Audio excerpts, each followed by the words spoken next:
आज पढ़ेंगे इलेक्ट्रिसिटी। पूरा नाम है करंट इलेक्ट्रिसिटी, वैसे बुक में नाम दिया हुआ है इलेक्ट्रिसिटी। ठीक है, इलेक्ट्रिसिटी हम कहने के लिए क्या कहते हैं, करंट इलेक्ट्रिसिटी। ठीक है, करंट इलेक्ट्रिसिटी इसका पूरा नाम है जिसके बारे में हमको पढ़ना है। सबसे पहले what is current. Current electricity हम बोलते तो हैं, but what is current, current का क्या मतलब होता है, करंट का क्या मतलब होता है, व्हाट इज़ करंट बताओ। What is current? Part of electricity which passes in a part of energetic form. Energetic form में इलेक्ट्रिसिटी पास होती है, दैट इज़ करंट। नहीं, करंट का एक जनरल मीनिंग क्या होता है, करंट का एक जनरल मीनिंग क्या होता है? चार्ज जिससे किसी के पास पावर नहीं, ऐसा भी नहीं। करंट का जनरल मीनिंग होता है किसी भी चीज़ का flow, flow of anything is called current. For example water current, air current बोलते हैं ना। तो करंट का क्या मतलब होता है, flow of anything, flow of anything is called current. अगर हम लिखें इलेक्ट्रिक करंट, इलेक्ट्रिक करंट, तो इलेक्ट्रिक करंट का क्या मतलब होगा, इलेक्ट्रिक करंट का मतलब फ्लो ऑफ चार्ज बोलेंगे, flow of charge is called electric current. ठीक है, flow of charge is called electric current. तो flow of anything is called current and flow of electric charge is called electric current. Clear? चलो सबसे पहले पढ़ेंगे हम charge के बारे में। What is charge? ठीक है, व्हाट इज चार्ज, यहाँ से शुरू होता है हमारा चैप्टर। What is charge? ठीक है, क्या होता है चार्ज, कोई आइडिया? चार्ज के बारे में सुने होंगे, कोई बॉडी चार्ज हो गई, फॉर एग्जांपल जैसे बैटरी चार्ज होती है ना, तो वही वाला चार्ज है ये। ठीक है, what is charge? Charge her body में होता है, आयंस में भी चार्ज होता है। दो तरह के आयंस पढ़े होंगे, positive ion, cations, negative ions को हम एनायंस कहते हैं, राइट? ओके, तो चार्ज जो होता है वो हर बॉडी में होता है। ये हर बॉडी की इंट्राइंसिक प्रॉपर्टी है। इंट्राइंसिक का मतलब जो उसके अंदर पहले से रहती है, जो गॉड ने बनाया हुआ है। ठीक है, गॉड के द्वारा बनाई हुई प्रॉपर्टी है। ठीक है, चार्ज पहले से रहती है, हम उसको बना के डालते नहीं है, या वो किसी तरीके से क्रिएट नहीं होता है। ठीक है, पहले से रहता है, हर बॉडी में चार्ज पहले से रहता है, तो दैट इज़ कॉल्ड इंट्राइंसिक प्रॉपर्टी, जो पहले से रहती है किसी भी ऑब्जेक्ट या किसी भी बॉडी में। ठीक है, चार्ज के बारे में लिखना, it is the property of a matter, it is the property of matter due to which it produces and experiences, it produces and experiences electrical and magnetic effects, electrical and magnetic effects। what is charge? ये एक property है। ठीक है, क्या है ये? एक property है। किसकी प्रॉपर्टी है? मैटर की प्रॉपर्टी है। ये पहले से उसमें रहता है, जिसकी वजह से क्या होता है, ये प्रोड्यूस कर सकता है और एक्सपीरियंस भी कर सकता है। दोनों चीज़ें हैं। ये क्या कर सकता है? प्रोड्यूस भी कर सकता है और एक्सपीरियंस, खुद एक्सपीरियंस भी कर सकता है। क्या एक्सपीरियंस कर सकता है और क्या क्या प्रोड्यूस कर सकता है? Electrical effects and magnetic effects, दोनों प्रोड्यूस या फिर एक्सपीरियंस कर सकता है। क्या कर सकते हैं ये? इलेक्ट्रिकल एंड मैग्नेटिक इफ़ेक्ट्स, ये प्रोड्यूस भी कर सकते हैं और एक्सपीरियंस भी कर सकते हैं। ठीक है, अगर ये प्रोड्यूस करेंगे तो दूसरे को एक्सपीरियंस कराएंगे और खुद भी एक्सपीरियंस करेंगे। इस चैप्टर में हम इलेक्ट्रिकल इफेक्ट्स के बारे में पढ़ेंगे, अगले चैप्टर में मैग्नेटिक इफेक्ट्स के बारे में पढ़ेंगे। क्लियर? इलेक्ट्रिसिटी जो होती है वो मैग्नेटिक इफेक्ट भी प्रोड्यूस करती है। तो अगर हम किसी सॉफ्ट आयरन या किसी मेटल, ऐसा मेटल जो कि मैग्नेटाइज हो सकता है, उसकी भी प्रॉपर्टी होती है। हर मेटल मैग्नेटाइज नहीं होता। ठीक है, तो ऐसा मेटल जो कि मैग्नेटाइज हो सकता है, उसमें से अगर हम इलेक्ट्रिसिटी फ्लो कराएं तो वो मैग्नेटाइज हो जाता है और थोड़े देर के लिए, जब तक इलेक्ट्रिसिटी फ्लो होती रहती है, वो स्ट्रॉन्ग मैग्नेट की तरह काम करने लगता है। और जैसे ही हम इलेक्ट्रिसिटी फ्लो कराना बंद करते हैं, उसकी मैक्सिमम मैग्नेटिक प्रॉपर्टी ख़त्म हो जाती है, लेकिन थोड़ी सी मैग्नेटिक प्रॉपर्टी उसमें रह जाती है। तो जैसे ही हम करंट फ्लो कराना बंद करते हैं, तब भी वो जो मेटल होता है वो वीक मैग्नेट की तरह काम करने लगता है।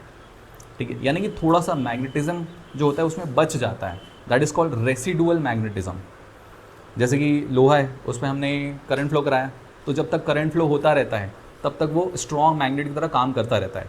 जितना ज़्यादा करंट फ्लो होता रहेगा उतना ही ज़्यादा वो स्ट्रॉन्ग मैग्नेट की तरह काम करता रहेगा, ठीक है।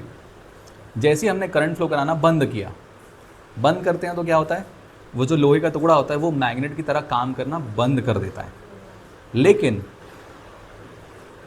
जब करंट फ्लो कराना बंद कर देते हैं तो भी उस लोहे के टुकड़े में थोड़ी बहुत मैग्नेटिक प्रॉपर्टी रह जाती है, पूरी मैग्नेटिक प्रॉपर्टी ख़त्म नहीं होती, यानी कि पूरा का पूरा मैग्नेटिज्म ख़त्म नहीं होता, थोड़ा मैग्नेटिज्म बच जाता है, ठीक है। That is called residual magnetism, बचा हुआ मैग्नेटिज्म बोल सकते हैं, ठीक है, ऐसा है, ठीक है। तो चार्ज क्या होता है, property of a matter which can produce and experience electrical and magnetic effects. समझ में आया। अब चार्ज आता कहाँ से है, चार्ज आता कहाँ से है, चार्ज आता कहाँ से? दो तरह के चार्जेस होते हैं, एक होता है पॉजिटिव चार्ज, एक होता है नेगेटिव चार्ज, ठीक है। एक होता है पॉजिटिव चार्ज, एक होता है नेगेटिव चार्ज। अब इसके लिए एटॉमिक स्ट्रक्चर में थोड़ा बहुत जाना पड़ेगा। जैसे कि मान लो एक सोडियम का एटम है और एक फ्लोरीन का एटम है। एक मेटल एक नॉन मेटल लेते हैं, ठीक है, एक मेटल एक नॉन मेटल लेते हैं। एक सोडियम का एटम है Na, इसका एटॉमिक नंबर कितना होता है 11, ठीक है। इलेक्ट्रॉनिक कॉन्फ़िगरेशन क्या होगा 2, 8 और 1। अच्छा, एक दूसरा एटम लेते हैं ऑक्सीजन, अच्छा फ्लोरीन लेने वाले थे ना, फ्लोरीन, कोई बात नहीं, एक ही मतलब है, वो लो चाहे ये लो। इसका एटॉमिक नंबर 9 होता है, इलेक्ट्रॉनिक कॉन्फ़िगरेशन 2,7, यही होता है। अब देखो सोडियम की वैलेंसी क्या है 1, इसके वैलेंस शेल में एक इलेक्ट्रॉन है, तो इसकी इलेक्ट्रॉन देने की टेंडेंसी होगी, तो ये क्या करेगा, इलेक्ट्रॉन दे देगा, ठीक है। तो अगर ये इलेक्ट्रॉन देगा तो इलेक्ट्रॉन देने के बाद क्या होगा, इसने एक इलेक्ट्रॉन दे दिया तो क्या होगा, अब सोडियम पॉजिटिवली चार्ज हो जाएगा। क्यों पॉजिटिवली चार्ज हो जाएगा, कारण क्या है इसके पॉजिटिवली चार्ज होने का, प्रोटॉन ज़्यादा हो गए, ठीक है। कैसे प्रोटॉन ज़्यादा हो गए, हमने तो इसको प्रोटॉन दिया नहीं, तो प्रोटॉन ज़्यादा कैसे हो गए,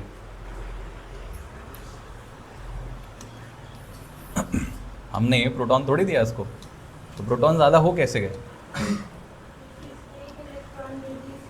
हाँ, प्रोटॉन ज़्यादा हुए एज कंपेयर टू इलेक्ट्रॉन्स।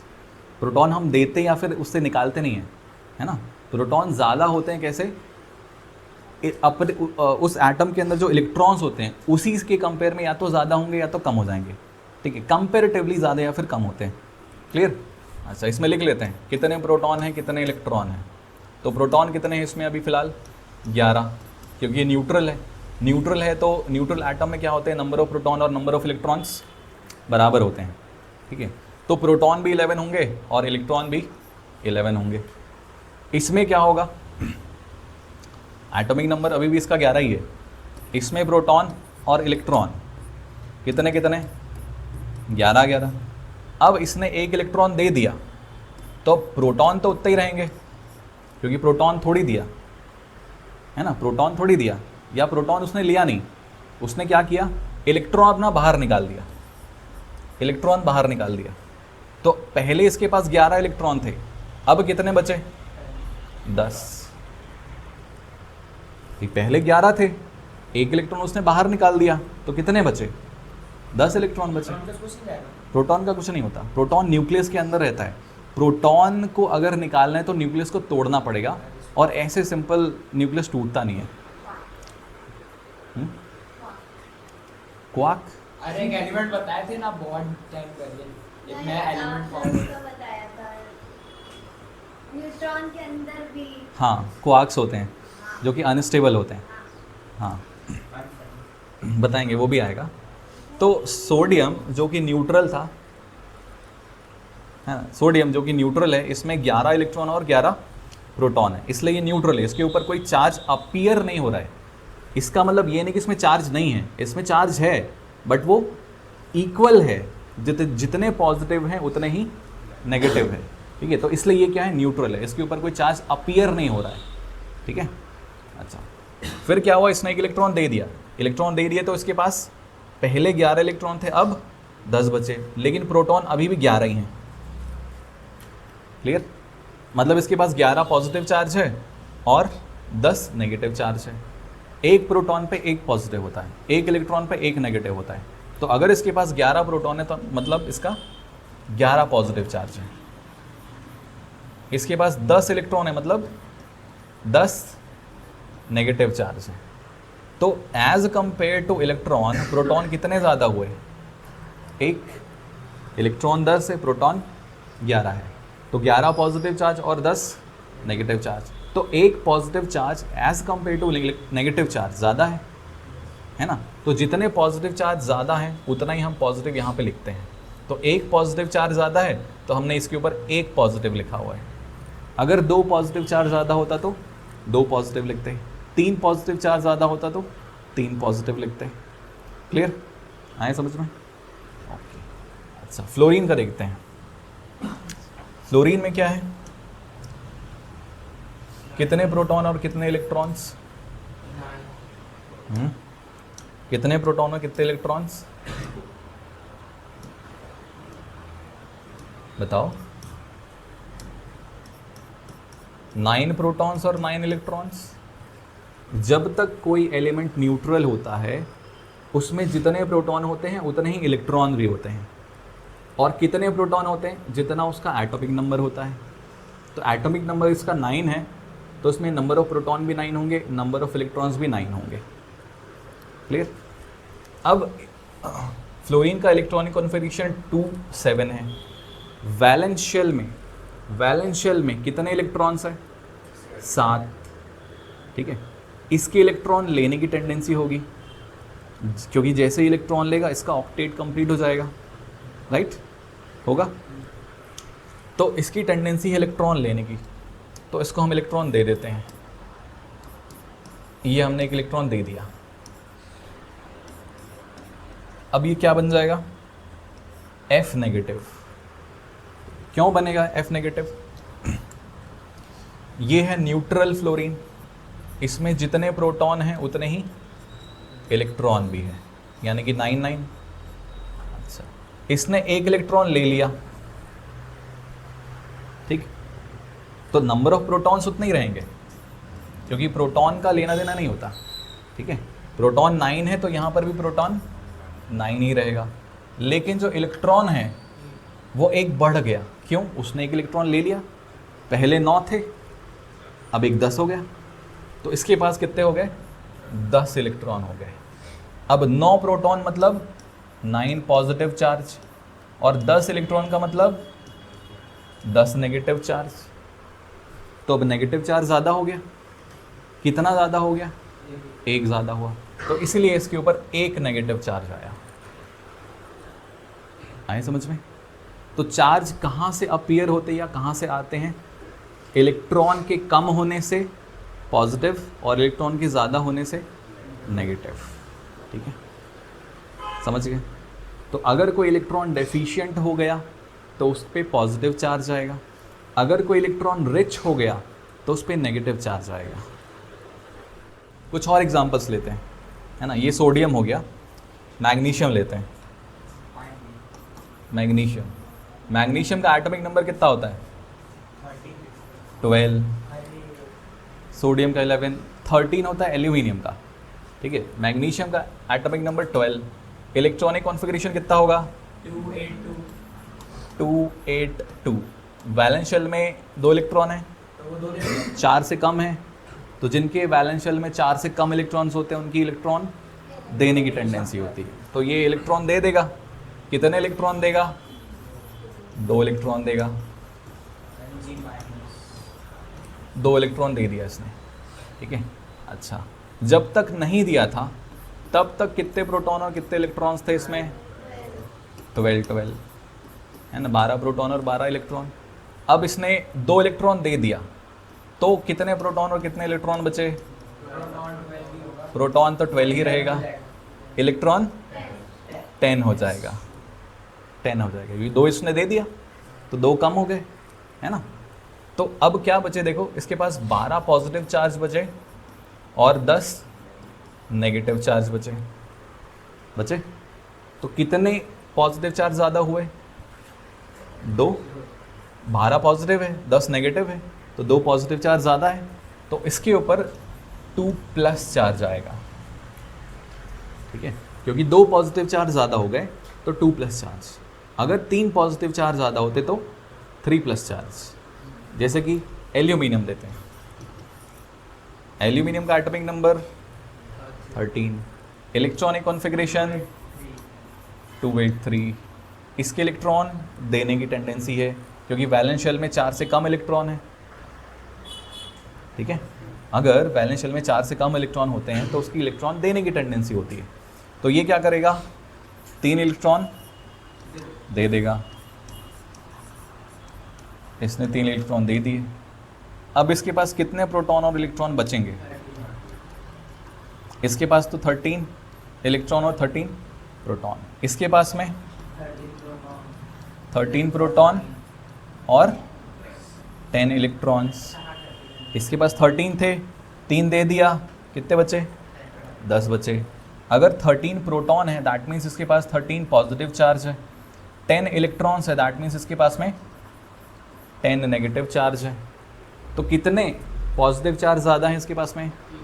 3। तो इस पे क्या आएगा? 3 प्लस चार्ज आएगा, ठीक है।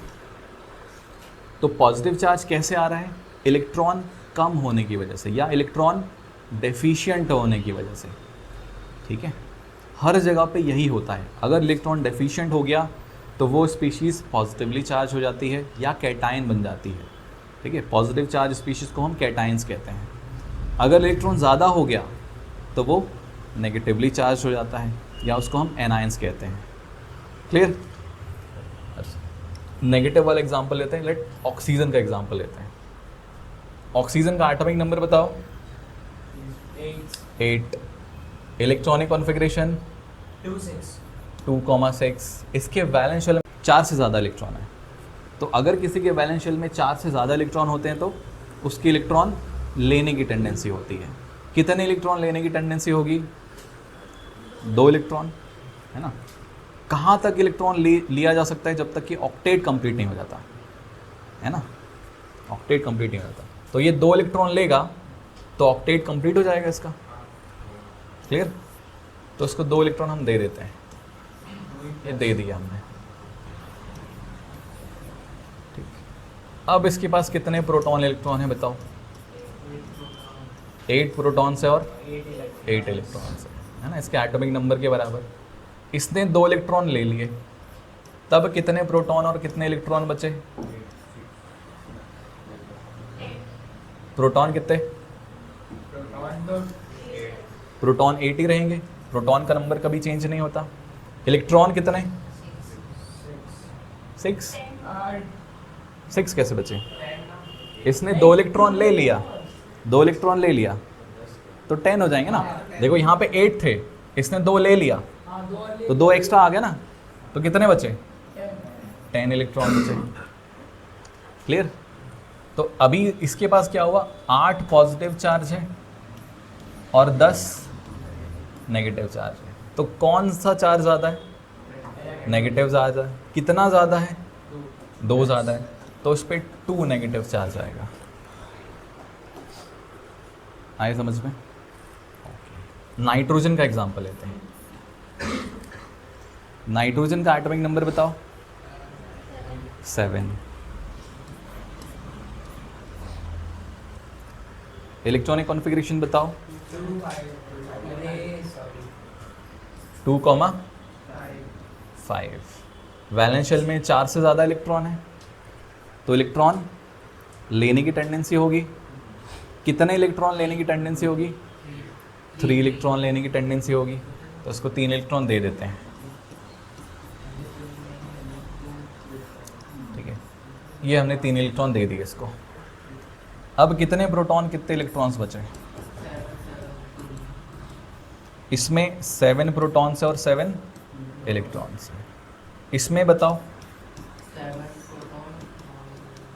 7 प्रोटॉन्स और 10 इलेक्ट्रॉन्स, क्योंकि 7 पहले से थे, इसको हमने 3 दे दिया तो 3 ज़्यादा हो गए, तो कितने हुए? 10 हो गए।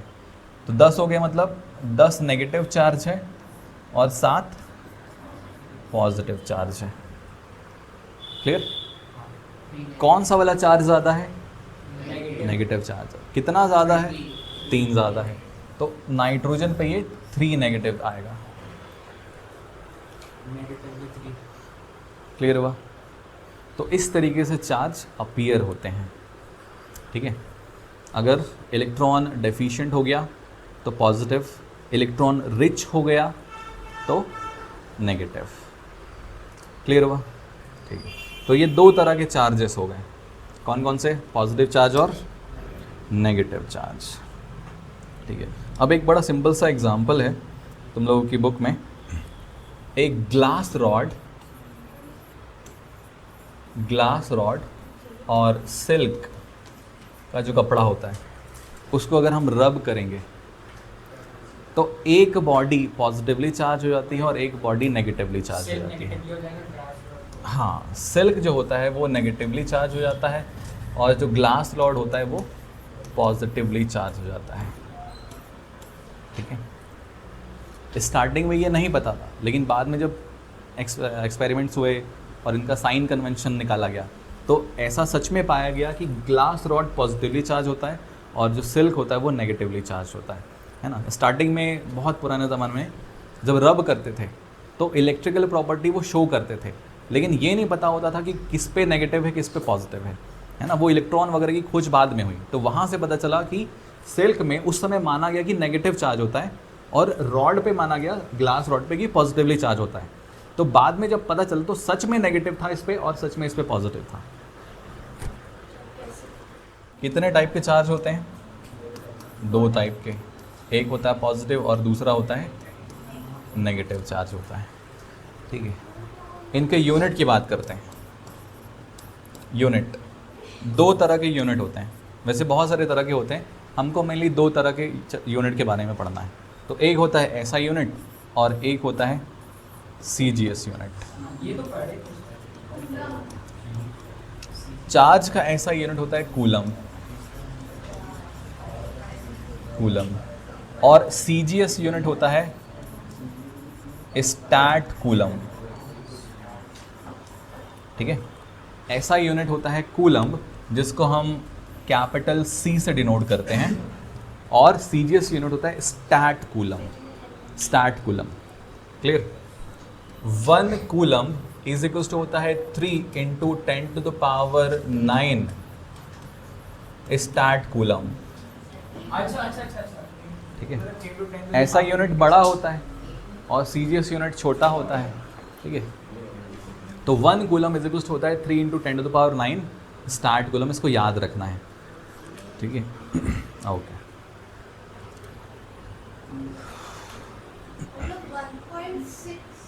हाँ, 1.6 × 10⁻⁻19 ये इलेक्ट्रॉन का चार्ज होता है। 3 × 10⁸ है velocity of light in vacuum. Very very important, very very IMP। Alpha particles, ये भी एक तरह के पार्टिकल्स होते हैं जिनमें पॉजिटिवली चार्ज होता है। बीटा पार्टिकल्स भी होते हैं लेकिन वो अपने सिलेबस में है नहीं, तो उसको हटा दो। जो प्रोटॉन है उस पर पॉजिटिव चार्ज होता है, और कितना चार्ज होता है?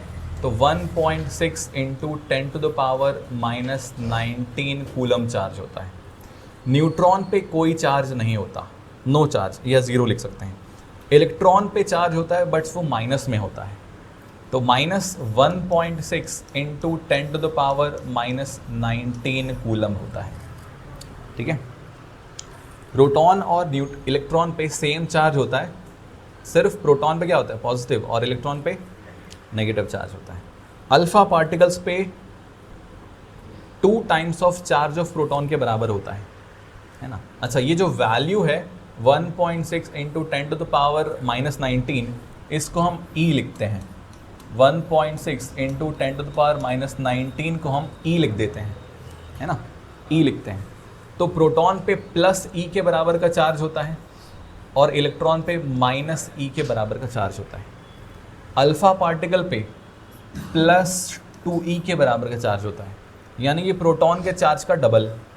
तो प्रोटॉन पे अगर 1.6 है तो अल्फा पार्टिकल पे कितना होगा, 2 इंटू 1.6 इंटू 10⁻⁻19।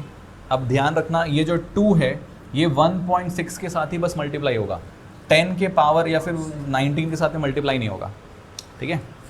तो 2 इंटू 1.6 यानी कि 3.2 इंटू 10⁻⁻19 कूलम।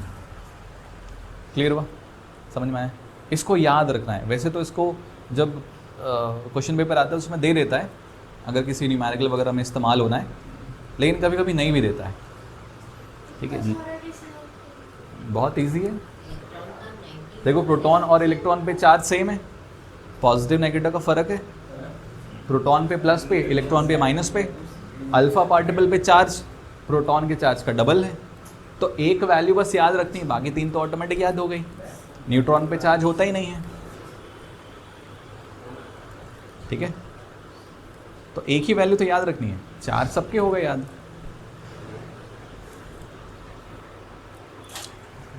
अच्छा,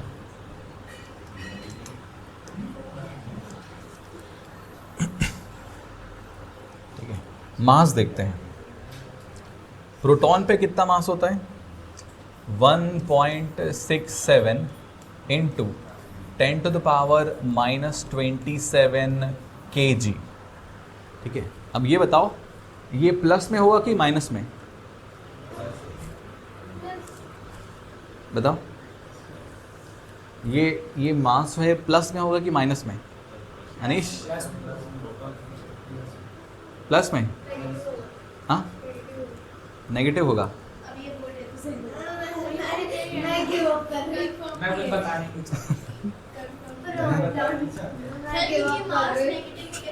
मास नेगेटिव में हो ही नहीं सकता, पॉसिबल ही नहीं है। मिनिमम मास 0 होता है, बाकी मास तो पॉजिटिव में होता है ना। चार्ज पॉजिटिव या फिर नेगेटिव हो सकता है, मास हमेशा पॉजिटिव होता है, मास कभी भी नेगेटिव नहीं होता, ठीक है।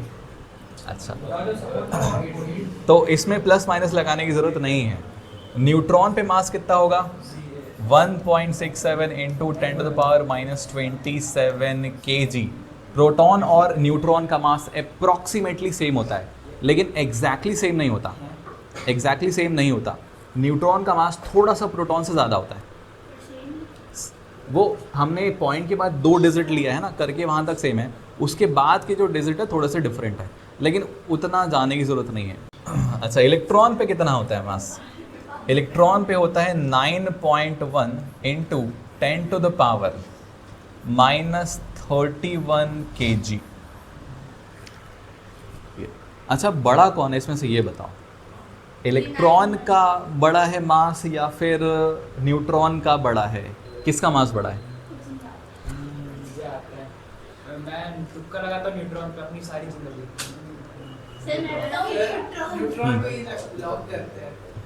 मैं अपने देश से आंसर दे रहा हूँ। इलेक्ट्रॉन पे, न्यूट्रॉन पे। हाँ बताओ, अपने अंदर की शक्ति से न्यूट्रॉन नहीं न्यूट्रॉन बोल पे रहा। मैं अपनी शक्ति बताओ। से न्यूट्रॉन बोल रहा हूँ। हाँ देखो सब न्यूट्रॉन पे, न्यूट्रॉन का। हाँ बताओ, मैं न्यूट्रॉन न्यूट्रॉन का। न्यूट्रॉन सहर्ष, प्रोटॉन। इन दोनों पे तो सेम ही है, तो अगर न्यूट्रॉन बोल रहे तो प्रोटॉन ऑटोमेटिक ठीक है। हाँ, अब ध्यान देखो, इधर देखो, देखो एक एग्जांपल देते हैं। इलेक्ट्रॉन का मास कितना था, 9.1 इंटू 10⁻⁻31 kg। प्रोटॉन का मास या न्यूट्रॉन का मास कितना था, 1.67 इंटू 10⁻⁻27, इतना ही था, ठीक है। 10 के पावर, देखो 10 का पावर पे देखते हैं, ठीक है। 10 का पावर, एक जगह पे 10 का पावर -31 है, एक जगह पे 10 का पावर -27 है। दोनों में बड़ा कौन होता है, 27। -27 बड़ा है ना। तो 10⁻⁻27 क्या है, बड़ा है। कितना बड़ा है, 4 टाइम्स। कितना बड़ा है, 4 टाइम्स या 10 to the power 4 times? 10 to the power 4 10 to the power 4 times बढ़ा ना। अब 10 टू द पावर 4 का क्या मतलब होता है? ये बड़ा मतलब ये जो 10 टू द पावर -27 है, ये 10 टू द पावर -31 से 10,000 टाइम्स बड़ा है। 10,000 टाइम्स बड़ा है। तो जो मास है न्यूट्रॉन का या प्रोटॉन का, वो इलेक्ट्रॉन के मास से अप्रॉक्सीमेटली 10,000 टाइम्स बड़ा होता है। हालांकि वैसे इसके नंबर में 9.1 आता है, अगर इसको हम इग्नोर करें, सिर्फ 10 का पावर देखें तो ठीक है, तो मास ऑफ न्यूट्रॉन या फिर मास ऑफ प्रोटॉन जो होता है वो इलेक्ट्रॉन के मास से 10,000 टाइम्स बड़ा होता है। अगर हम 10 का पावर बस देखें तो 10,000 टाइम्स, जो कि बहुत ज़्यादा है। हाँ हाँ वही, मैं वो माइनस वैल्यू देख के पुट करके रखा कि -9.1 तो माइनस क्वेश्चन पूछने का मतलब ही वही था, क्योंकि उसमें कन्फ्यूजन होता है। एक और क्वेश्चन पूछते हैं। 3.2 इंटू 10 टू द पावर 3 और 5.2 इंटू 10 टू द पावर 2 कौन बड़ा है? 3.2 5 वो ऊपर ऊपर 3.2 होगा। एक एक्स्ट्रा जीरो डालेगा ना, एक एक्स्ट्रा जीरो डालेगा ना। अरे तू थोड़ा धीरे हो जा, हमको भी पता है। ये ऊपर वाले सर वो 3.2 आ, अब नीचे होगा। अब नीचे वाला, अब नीचे वाला होगा। अब नीचे वाला -2 है। हाँ, तो इसमें कौन बड़ा? -3 वाला, ये वाला बड़ा, और ठीक है, ये वाला बड़ा। +3 बड़ा है +2 से, यहाँ पे -2 बड़ा है -3 से, तो ये वाला बड़ा होगा। ठीक है, तो 10 के पावर को थोड़ा ध्यान में रखना। बाकी Clear? तो छोड़ देना, बस 10 कर। हाँ, लेकिन सेम अगर सेम टाइप के नंबर लिखे हुए हैं, पॉइंट सेम जगह पे है ना, पॉइंट के पहले यहाँ भी एक है, यहाँ भी एक ही डिजिट है, तो उस केसेस में अगर मैं ऐसा लिख दूँ 3.52 इंटू 10 टू द पावर 2 या 3 कर देते हैं, और 35.2 इंटू 10 टू द पावर 2। अब इन दोनों में कौन बड़ा है? अब जो बड़ा है वो नीचे वाला बड़ा है। नीचे वाला होगा। 3.52 इंटू 10 टू द पावर 3 और 35.2 इंटू 10 टू द पावर 2। 35.2 देखा सब मैं ऊपर वाले दोनों एक नहीं होगा, मैं बीच दोनों से मिलर होगा, सर दोनों से मिलर होगा, दोनों से मिलर होगा। दोनों सेम है अरे भाई। देखो, अगर मैं पॉइंट को इस तरफ लेकर आऊँ, अगर पॉइंट को लेफ्ट में एक डिजिट खसकाएंगे, अगर ये जो पॉइंट है इधर पे आ जाएगा, तो 3.52 इंटू 10 टू द पावर 2 +1 कर देंगे। पॉइंट जब लेफ्ट में जाता है तो 10 के पावर में +1 होता है। मतलब एक डिजिट अगर लेफ्ट में आया पॉइंट, तो 10 के पावर में +1 करेंगे। एक डिजिट राइट में गया तो 10 के पावर में -1 करेंगे। बिल्कुल देखते हैं। जैसे ये पॉइंट है, इसको अगर मैं यहाँ पर लेकर जाऊँ तो क्या हो जाएगा? 35.2 इंटू 10 टू द पावर ये 3 और -1, क्योंकि एक डिजिट हम कहाँ लेके गए? राइट में लेके गए। ठीक है, तो 3 - 1 2 हो जाएगा, तो दोनों बराबर हो गए। ठीक है, दोनों बराबर हो गए। अच्छा, एक और क्वेश्चन पूछते हैं। एक और मैथ्स पढ़ना शुरू कर दे। अरे सर बोल करवा दो आप। सर एक फिजिक्स में ना हम लोग का ऐसी मतलब फिजिक्स पार्ट पे एमसीक्यूज में क्वेश्चन आया था, ब्ला ब्ला ब्ला। उसमें 4 ऑप्शन थे, 3 आंसर और एक में था आई डोंट नो। मैं आई डोंट नो में टिक करके आता हूं। हाँ ऐसे एक्सप्लेन। सर ऊपर वाला अब इन दोनों में कौन सा नंबर बड़ा है? 2 मिनट सर, एक सेकंड, टाइम लगेगा। थोड़ा प्रोसेसिंग मेथड। मेरे को टाइम। है ना, ये सब बेसिक मैथ्स में आता है। मैं बेसिक मैथ्स नहीं करता हूं। सिमिलर है। सिमिलर है। ध्यान से देखो।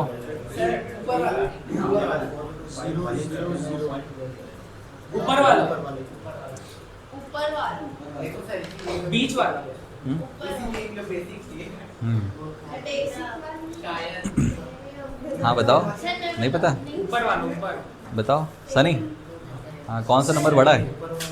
ऊपर वाला लग रहा है। हाँ, ऊपर वाला क्यों? हाँ बताओ क्यों है?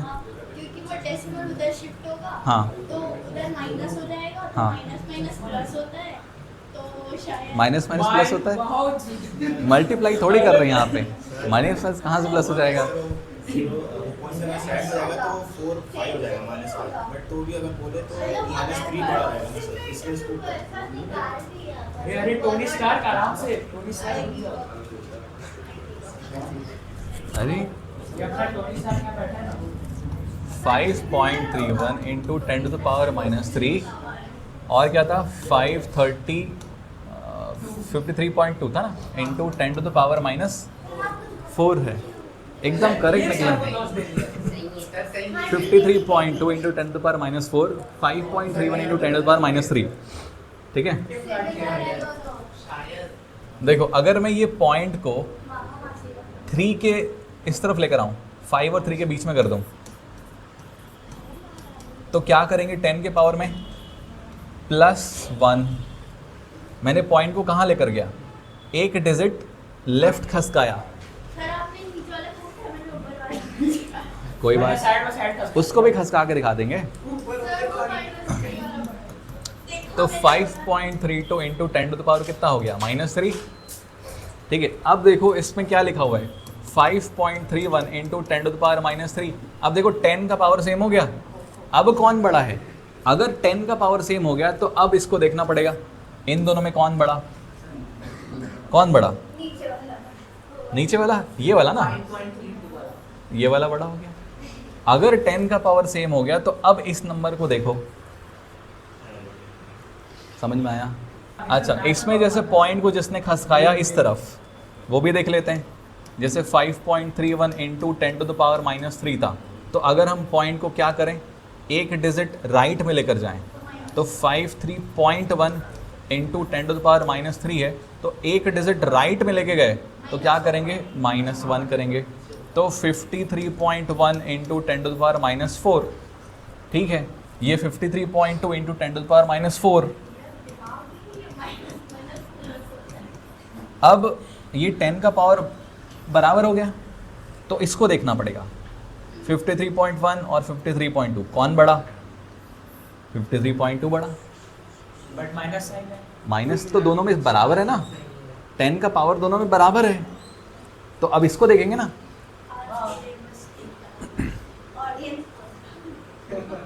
आया समझ में? ये सब बेसिक मैथ्स है। अल्फा पार्टिकल का मास देखते हैं, तो अल्फा पार्टिकल का मास होता है 4 times of mass of proton के बराबर।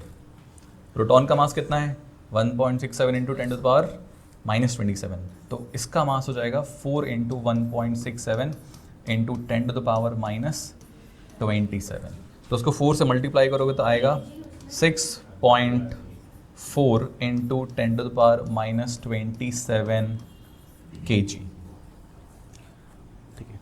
अल्फा पार्टिकल के बारे में ये याद रखो कि अल्फा पार्टिकल का चार्ज प्रोटॉन के चार्ज का डबल होता है, और प्रोटॉन के चार्ज का जो मास होता है, प्रोटॉन का जो मास होता है उसका 4 टाइम्स होता है, ठीक है। अल्फा पार्टिकल का चार्ज प्रोटॉन के चार्ज का डबल, और अल्फा पार्टिकल का मास प्रोटॉन के मास का 4 टाइम्स होता है। क्लियर? ऐसे याद रखना है, ऐसे नंबर याद नहीं रखोगे तब भी चलेगा, कितने टाइम्स होता है वो याद रखो, बन जाएगा। सर 6.68 होना चाहिए ना, 6.68। हाँ, तो 6.68 कर देते हैं इसको, 6.68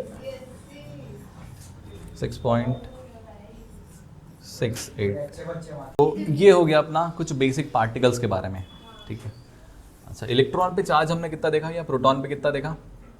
E की वैल्यू 1.6 इंटू 10⁻⁻19 कूलम, ये इतना ही देखे, ठीक है। अच्छा, ये जो है स्मॉलेस्ट स्टेबल चार्ज है, स्मॉलेस्ट स्टेबल चार्ज, इससे छोटा स्टेबल चार्ज एग्जिस्ट नहीं करता। स्टेबल यानी कि जो जिसकी वैल्यू कम या फिर ज़्यादा ना हो जाए, एक के बराबर, वो फिक्स रहे। तो ये जो वैल्यू है, ये वैल्यू फिक्स रहती है ना। अगर हम ऐसा बोले कि इस चार्ज का आधा कर दिया जाए तो नहीं होगा, मतलब जैसे 1.6 है तो उसको अगर लिखे 0.8 इंटू 10⁻⁻19 तो ऐसा पॉसिबल ही नहीं है, क्योंकि इससे छोटा चार्ज एग्जिस्ट नहीं करता जो कि स्टेबल हो। इससे छोटे चार्ज होते हैं, छोटे चार्ज मतलब जैसे E है तो 1/3E, 2/3E, ये ऐसे चार्ज होते हैं, बट ये स्टेबल नहीं होते, स्टेबल नहीं होते। तो सबसे स्मॉलेस्ट स्टेबल चार्ज क्या है? इलेक्ट्रॉन या फिर एक प्रोटॉन का charge, which is 1.6 × 10⁻⁻19 coulomb. Clear है? समझ में आया इतना? ओके, यहाँ तक में कुछ डाउट है तो बताओ। नो डाउट है? नहीं। ओके, अब देखते हैं properties of charges. Properties of charges, तो प्रॉपर्टीज ऑफ चार्जेस देखते हैं। पहली प्रॉपर्टी, प्रॉपर्टी नंबर 1,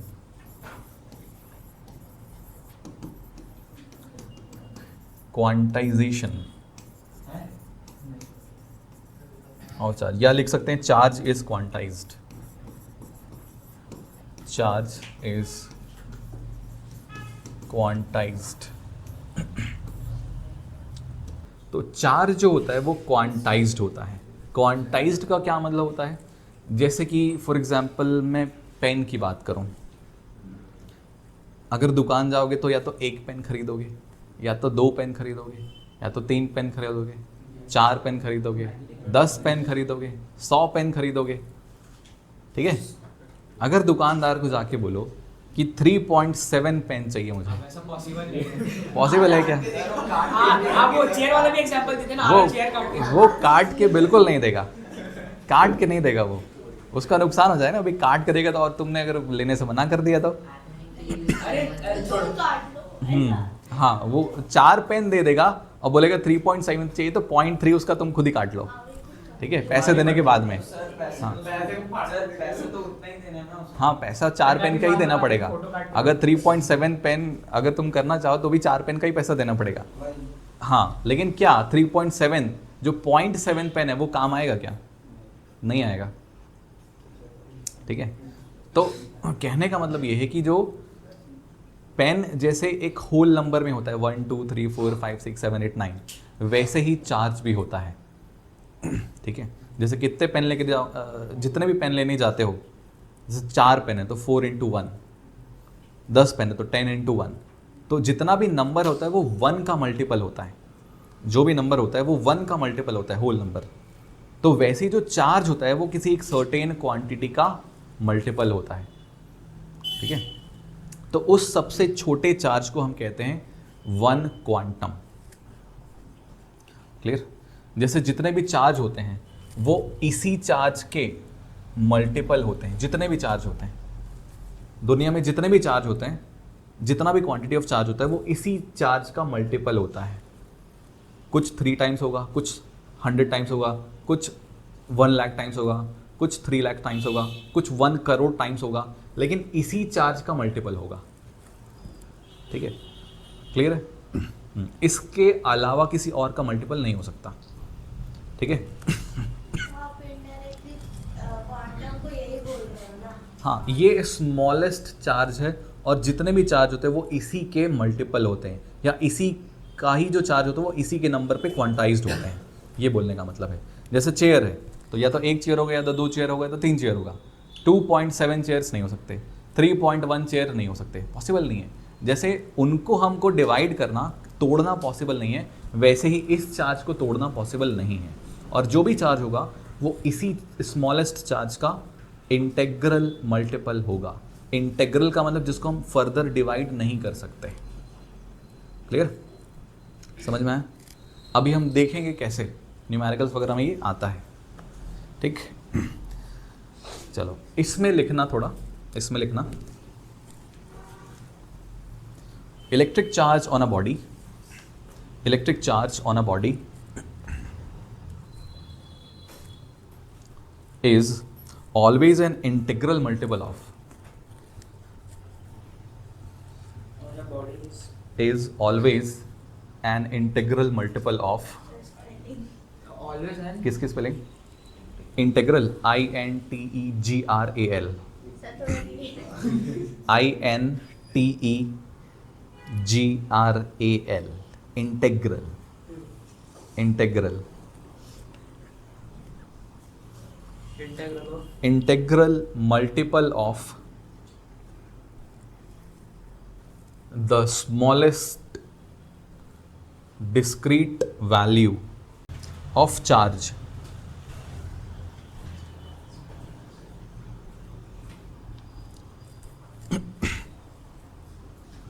ब्रैकेट में लिख लो क्वांटा ऑफ चार्ज, ब्रैकेट में लिखो क्वांटा ऑफ चार्ज, आगे लिखना a quanta of charge, a quanta of charge is the magnitude on an electron which has a value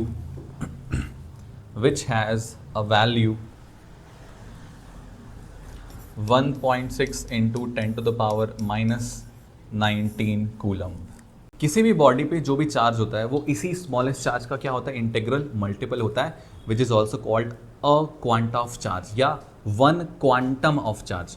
quantum singular number है और जो क्वांटा है वो प्लूरल नंबर है, ठीक है। तो वन क्वांटम ऑफ चार्ज मतलब इतना चार्ज, क्वांटा यानी कि प्लूरल नंबर बोल सकते हैं। इसका multiple 2 times 3 times 10 times 100 times कितना भी है ना टाइम्स हम बोल सकते हैं, ठीक है। तो उसको क्वांटा बोलेंगे, क्लियर, ओके। तो जितना भी चार्ज होता है किसी भी बॉडी पे वो इज इक्वल्स टू होता है इलेक्ट्रॉन के चार्ज के इंटेग्रल मल्टीपल पे है, और चार्ज प्लस या फिर माइनस कुछ भी हो सकता है, ठीक है। किसी भी बॉडी पे जो चार्ज होता है Q वो इलेक्ट्रॉन के चार्ज के इंटेग्रल मल्टीपल के बराबर होता है। n का मतलब कोई मल्टीपल है और n की वैल्यू क्या हो सकती है यहाँ पे 1 2 3 4 एंड सो ऑन। कोई भी नेचुरल नंबर नेगेटिव नहीं होगी, n की वैल्यू नेगेटिव नहीं होगी, नेगेटिव नहीं हो सकती। चार्ज नेगेटिव या फिर पॉजिटिव हो सकता है। अच्छा, नेगेटिव क्या होगा, E हो सकता है नेगेटिव। इलेक्ट्रॉन का चार्ज है तो -E, प्रोटॉन का चार्ज है तो +C, अल्फा पार्टिकल का चार्ज है तो +C, ठीक है। n की वैल्यू 1 2 3 4 और कोई भी होल नंबर होगी। हाँ, ये एक फॉर्मूला है, क्वांटाइजेशन ऑफ चार्ज का फॉर्मूला है, इसके ऊपर न्यूमेरिकल्स आते हैं। क्लियर है, समझ में आया? तो किसी भी बॉडी पे जो भी चार्ज होगा वो इलेक्ट्रॉन के या इस smallest stable charge which is E के इंटेग्रल मल्टीपल के बराबर होता है। Clear, okay. तो Q is equals to NE, ये पहला फॉर्मूला है इस चैप्टर का। अभी आएंगे, अभी 5 6 8 और है। n फ्रैक्शनल नहीं हो सकता ना, n फ्रैक्शन में नहीं होगा, 2/3 1/7 1/4 ऐसा नहीं होगा। n की वैल्यू हमेशा 1 2 3 4 5 6 कोई भी होल नंबर हो सकती है ना। आधा इलेक्ट्रॉन नहीं मिलेगा, ठीक है। दूसरी प्रॉपर्टी है conservation of charge. Conservation of charge, conservation of charge दूसरी प्रॉपर्टी। इसके पहले क्या क्या चीज का कंजर्वेशन पढ़ चुके हैं, बता सकते हो क्या? इसके पहले law of conservation, conservation of mass और लॉ ऑफ कंजर्वेशन ऑफ किसका, अच्छा मास, मास Law का, of conservation of और mass. क्या, law of conservation of energy भी पढ़े होगे? नहीं पढ़े। नहीं पढ़े हो? 9th क्लास में होता है वैसे, नहीं पढ़े सर। वर्क एनर्जी पावर में होता है, एनर्जी होता है। तो कंजर्वेशन उसका भी होता है, एनर्जी का भी कंजर्वेशन होता है ना। तो मास का कंजर्वेशन, एनर्जी का कंजर्वेशन। यहाँ पर है चार्ज का कंजर्वेशन। जैसे मास का कंजर्वेशन था, उसमें क्या पढ़े थे, mass can not be created nor be destroyed, energy can not be created can not be destroyed, it can only be converted या transform from one form to another. वैसे ही यहाँ पर भी होता है, charge can not be created nor be destroyed, है ना। अगर किसी बॉडी में प्लस चार्ज कराना है तो उसमें से इलेक्ट्रॉन निकाल दो, किसी बॉडी में माइनस चार्ज कराना है तो उसमें इलेक्ट्रॉन डाल दो। हाँ, इलेक्ट्रॉन को हम डिस्ट्रॉय या फिर बना नहीं सकते, उसको बस एक बॉडी से दूसरी बॉडी में ट्रांसफर कर सकते हैं। ठीक है, तो कंजर्वेशन ऑफ चार्ज का मतलब charge can not be created nor be destroyed, it can only be transported, transform नहीं, ट्रांसपोर्टेड बोल सकते हैं, from one body to another. ठीक है, बेसिकली हम क्या चीज़ को ट्रांसफ़र करते हैं, इलेक्ट्रॉन्स का ट्रांसफ़र करवाते हैं। ठीक है, इलेक्ट्रॉन्स का ट्रांसफ़र करवाते हैं, तो जिससे इलेक्ट्रॉन निकलेगा वो बॉडी पॉजिटिव चार्ज हो जाएगी, और वो इलेक्ट्रॉन जिसमें जाएंगे वो नेगेटिव चार्ज हो जाएगी। क्लियर, समझ में आ गया? हाँ, तो चार्ज क्या होते हैं, कंजर्व्ड होते हैं। क्लियर। तीसरा है invariance of charge.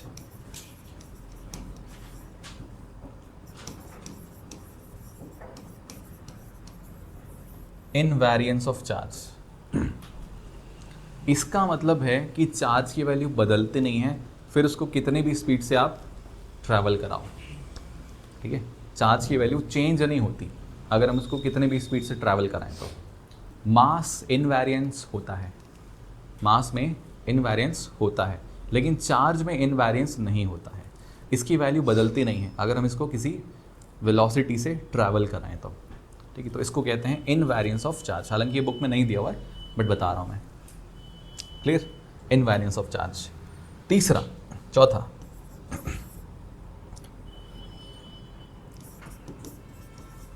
like charges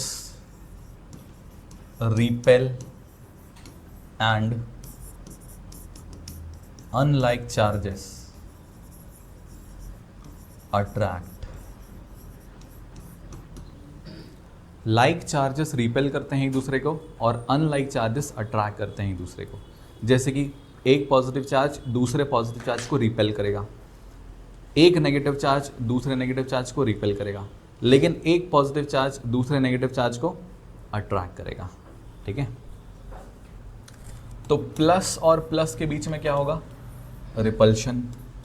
minus और माइनस के बीच में क्या होगा, रिपल्शन। और प्लस और माइनस के बीच में क्या होगा, अट्रैक्शन।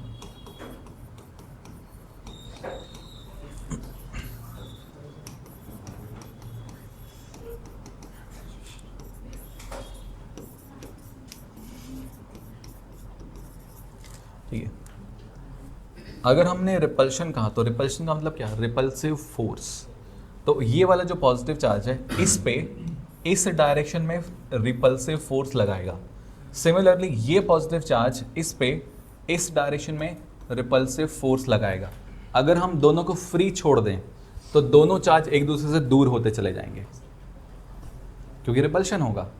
ठीक है, सिमिलरली यहाँ पर भी होगा, ये वाला नेगेटिव चार्ज इस पे इस डायरेक्शन में रिपल्सिव फोर्स लगाएगा और ये वाला चार्ज इस पे इस डायरेक्शन में रिपल्सिव फोर्स लगाएगा। क्लियर, यहाँ पर क्या होगा, ये दोनों एक दूसरे को अट्रैक्ट करेंगे। पॉजिटिव वाला नेगेटिव को अपनी तरफ अट्रैक्ट करेगा, यानी कि इस पे इस डायरेक्शन में ये फोर्स लगाएगा, और नेगेटिव वाला पॉजिटिव पे अपनी तरफ ये कुछ इस डायरेक्शन में फोर्स लगाएगा। ये जो फोर्सेस होते हैं इक्वल होते हैं। ठीक है, इक्वल फोर्स लगाते हैं।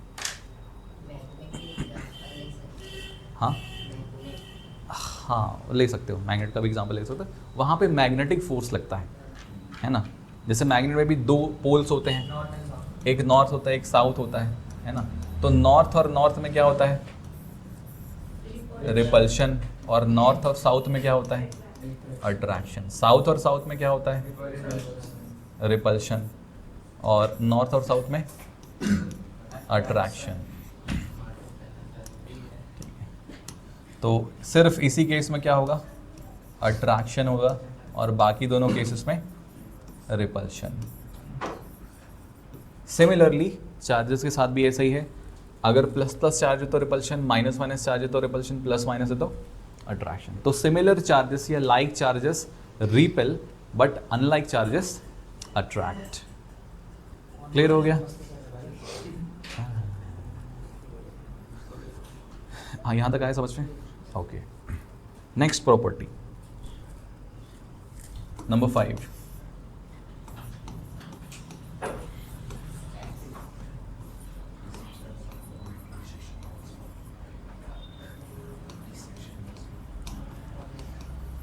Charge is a scalar quantity. दो तरह की क्वांटिटीज़ होती हैं, एक होती है वेक्टर क्वांटिटी, एक होती है स्केलर क्वांटिटी।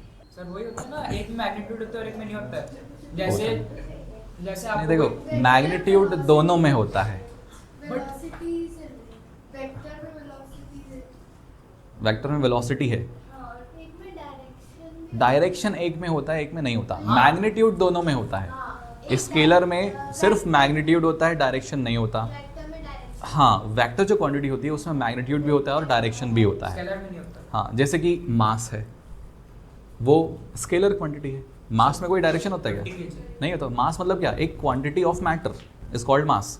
लेकिन अगर वेट की बात करें तो वेट में डायरेक्शन होता है क्या? नहीं। होता है। नीचे नहीं लगता। जैसे कि हमारा जो वेट है वो हमेशा नीचे की तरफ ही लगेगा, हाँ, ग्रेविटी। क्योंकि ग्रेविटी की डायरेक्शन नीचे की तरफ है। ठीक है, वही तो वेट इस वेक्टर क्वांटिटी है और जो मास है वो स्केलर क्वांटिटी है। क्लियर है? एक एग्जांपल याद है तब 50 समझ में आया? तो चार्ज क्या है? एक स्केलर क्वांटिटी है। चार्ज में सिर्फ क्या होता है? मैग्नीट्यूड होता है, उसमें कोई डायरेक्शन नहीं होता। Clear? Okay, number 6,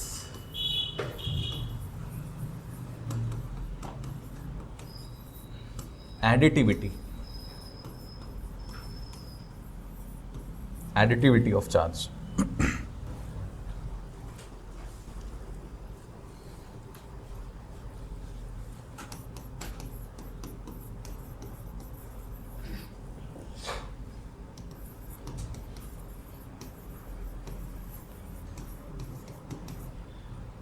algebraic.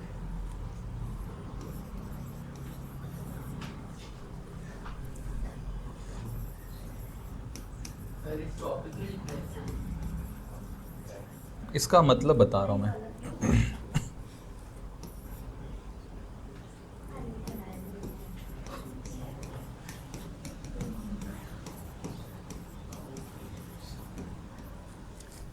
Additivity of the charge का मतलब होता है चार्जेस को हम जैसे एल्जेब्रिक एडिशन होता है वैसे ही ऐड कर सकते हैं। दो चार्ज है, दोनों को जैसे हम नंबर्स को सम करते हैं वैसे ही चार्जेस को भी सम कर सकते हैं। जैसे 3 + 2 5 होता है, वैसे ही चार्जेस को भी कर सकते हैं। 3 coulomb + 2 coulomb is equals to 5 coulomb.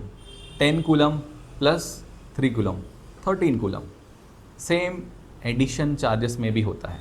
ठीक है, तो जो सिस्टम है, किसी भी सिस्टम में जो नेट चार्ज होता है वो उस सिस्टम में प्रेजेंट जितने भी चार्जेस हैं उनके एल्जेब्रिक सम के बराबर होता है। फॉर एग्जाम्पल, जैसे कि ये एक सिस्टम है, तो मैं कुछ चार्जेस लिख रहा हूँ, इसमें 4 चार्जेस लिखते हैं। पहला चार्ज है 2 कूलम, दूसरा चार्ज है -3 कूलम, तीसरा चार्ज है 5 कूलम और चौथा चार्ज है -4 कूलम। ठीक है, तो इस सिस्टम में जो टोटल चार्ज है वो चारों चार्जेस के सम के बराबर होगा। ठीक है, चारों चार्जेस के सम के बराबर होगा। इसमें अगर टोटल चार्ज निकालना है तो क्या करना पड़ेगा हमको? चारों चार्जेस को सम कर दो। तो पहला चार्ज क्या है? 2 कूलम। दूसरा चार्ज क्या है? Q2 -3 coulomb. तीसरा क्या है? +5 कूलम। चौथा चार्ज क्या है? -4 कूलम। ठीक है, देखो 2 प्लस में और 5 प्लस में, 2 + 5 7 कूलम और ये 4 और 3 ये भी 7 हो गया, -7 कूलम। तो कितना हो गया? तो ये जो ऑब्जेक्ट है या ये जो सिस्टम है इसमें जो नेट चार्ज है वो कितना है? 0 है। ठीक है, नेट चार्ज 0 है। अगर मैं कोई एक चार्ज को बदल दूं, जैसे ये 5 है, मैं इसको 3 कर दूं। अगर मैं ये जो 5 है उसको 3 कर दूं, 7, 4 और 3 7 होता है ना, -4 और -3 -7, 2 और 5 +7, 2 चार्ज प्लस में है और 2 चार्ज माइनस में है। ठीक है, हुआ ना? तो अगर मैंने ये Q3 की वैल्यू बदल दी तो अब कुछ ना कुछ नेट चार्ज आ जाएगा। कितना आएगा? देखो, ये 2 और ये 3 और ये -3 और -4, -7। अब कितना हो जाएगा 5 - 7 यानी कि -2 कूलम। तो जैसे हम एलजेब्रा में सम या फिर सब्ट्रैक्शन करते हैं वैसे ही चार्जेस का भी हम सम या फिर सब्ट्रैक्शन कर सकते हैं। सब्ट्रैक्शन तो नहीं बोलते, इसमें एडिशन ही बोला जाता है, ठीक है। एक चार्ज पॉजिटिव है, एक चार्ज नेगेटिव है, ठीक है। तो दोनों को हम सब्ट्रैक्ट कर रहे हैं ऐसे नहीं बोलते, दोनों को हम एडिशन ही कर रहे हैं बोल रहे हैं। बस वो सब्ट्रैक्ट अपने आप हो जाता है माइनस की वजह से। क्लियर? जैसे 2 - 3 लिखो या फिर 2 + -3 लिखो, हम इसको क्या बोल रहे हैं? 2 में से हम 3 को सब्ट्रैक्ट कर रहे हैं, या हम क्या बोल सकते हैं 2 में -3 को ऐड कर रहे हैं। तो चार्जेस के केस में हम ये वाला रूल फॉलो करते हैं। 2 कूलम चार्ज में हम -3 कूलम चार्ज को ऐड कर रहे हैं। क्लियर? तो ये हो गई चार्जेस की प्रॉपर्टीज़। क्लियर? हाँ, इतनी ही प्रॉपर्टीज़ पढ़नी है अपने को। तो आज के लिए इतना ही करते हैं, बाकी नेक्स्ट क्लास में देखेंगे।